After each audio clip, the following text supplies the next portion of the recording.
بسم اللہ الرحمن الرحیم اللہم صلی علی سیدنا و مولانا محمد مبارک وسلم۔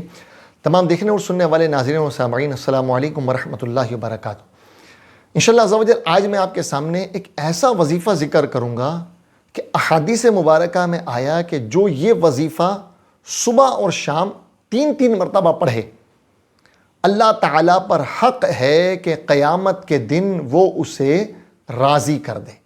اور قیامت کے دن انسان کب راضی ہوگا؟ کہ جب اسے نامہ اعمال سیدھے ہاتھ میں مل جائے، اس کے حساب کتاب کا معاملہ آسان ہو جائے، قیامت کی سخت ترین گرمی سے اسے نجات دے کر اللہ تعالیٰ جنت میں داخل فرما دے، اسے نبی پاک صلی اللہ علیہ وسلم کے مبارک ہاتھوں سے جام کوثر نصیب ہو جائے، پل صراط پر وہ بآسانی گزر جائے، جنت میں داخل ہو جائے، تو گویا کہ یہ وظیفہ جنت میں داخلے کا سبب ہے۔ تو یہ وظیفہ جو صبح شام تین مرتبہ پڑھے تو وہ انشاءاللہ اللہ کی رحمت سے جنت میں داخل ہوگا۔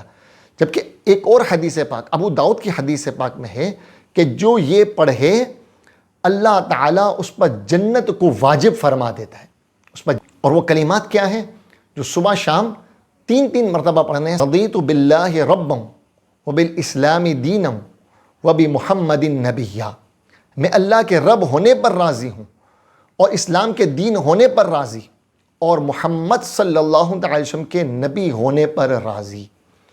تو جو یہ کلمات تین مرتبہ پڑھے، اللہ تعالیٰ ابو داؤد کی حدیث پاک میں ہے کہ وہ جنت میں داخل ہو جائے گا، جنت اس پر واجب ہو جائے گی۔ اور معجم الکبیر کی حدیث پاک میں ہے کہ جو صبح یہ کلمات پڑھے، رضیت باللہ ربا وبالاسلام دینا وبمحمد نبیا، تو فرمایا کہ نبی پاک صلی اللہ علیہ وسلم نے فرمایا کہ میں اسے ہاتھ پکڑ کر جنت میں داخل کر دوں گا۔